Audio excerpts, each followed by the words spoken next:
Hello, അസ്സലാമു അലൈക്കും.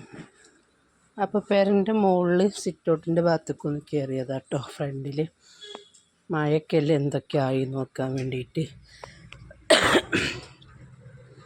അപ്പം ഇങ്ങനെ നമ്മളെ കറ്റാർവാഴ, അതുപോലെ നമ്മളെ ഡ്രാഗൺ ഫ്രൂട്ട് ഉണ്ടല്ലേ, ഡ്രാഗൺ ഫ്രൂട്ടുമ്പോൾ നിറച്ച് പൂവുണ്ടായിട്ടുണ്ട്, ഒരുപാടുണ്ട് കേട്ടോ.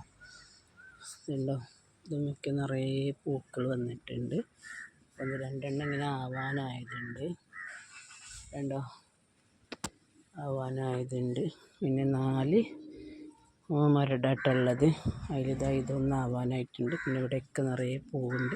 ഈ റെഡ് കളർ പൂവ് വന്നാൽ ഇത് ഉണ്ടാവില്ല കേട്ടോ. അതുപോലെ ഗ്രീൻ കളർ വന്നാലുള്ളൂ, ഇതുപോലത്തെ ഗ്രീൻ ഷെയ്ഡ് വന്നാലുള്ളൂ ഇത് പിടിക്കട്ടോ. ഇത് കൊഴിഞ്ഞു പോകാനുള്ള പൂവാണ്, അത് പിടിക്കൂല കേട്ടോ. അപ്പോൾ ഇവിടെയൊക്കെ ഉണ്ട് നമുക്ക്, അവിടെ അതിൻ്റെ ഉള്ളിലൊക്കെ ഉണ്ട് ഡ്രാഗൺ ഫ്രൂട്ടുകൾ, ഇവിടെയൊക്കെ ഉണ്ടായി വന്നിട്ടുണ്ട്. അപ്പോൾ ഈ പ്രാവശ്യം നല്ലോണം ഉണ്ടായിട്ടുണ്ട് കേട്ടോ.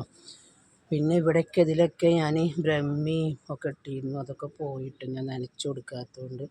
കറ്റാർവാഴ ഉണ്ട്, കറ്റാർവാഴ ഓയിലുണ്ടാക്കാൻ വേണ്ടിയിട്ട്, അതുപോലെ കറ്റാർവാഴ ജെല്ലൊക്കെ ഉണ്ടാക്കും ഞാൻ. അപ്പോൾ അതിനൊക്കെ വേണ്ടിയിട്ടുള്ള കറ്റാർവാഴയാണിത്, ഫ്രഷ് ആയിട്ടുള്ള. അപ്പോൾ നമ്മളെ ഡ്രാഗൺ ഫ്രൂട്ട് ഇതാണ്, അടിപൊളിയായിട്ട് ഉണ്ടായിട്ടുണ്ട് കേട്ടോ. അപ്പോൾ ഇതിനി കുറച്ച് വളമൊക്കെ ഇട്ട് കൊടുക്കണം കേട്ടോ ഇതിന്. കണ്ടോ, ഇതൊക്കെ എന്താ ഭംഗിയിൽ, അതിൻ്റെ പൂവൊക്കെ കാണാൻ വേണ്ടി നല്ല ഭംഗിയിൽ. ഇത് ചെറുതാട്ടോ, വല്ലാതെ വലുപ്പമായി വന്നിട്ടില്ല. പിന്നെ നമ്മൾ 2-3 എണ്ണം നാൾ പറിച്ചിട്ടുണ്ടായിരുന്നു. അപ്പോൾ ഇന്നത്തെ വിശേഷം ഇത്രയേ ഉള്ളൂ. എല്ലാവർക്കും അസ്സലാമു അലൈക്കും.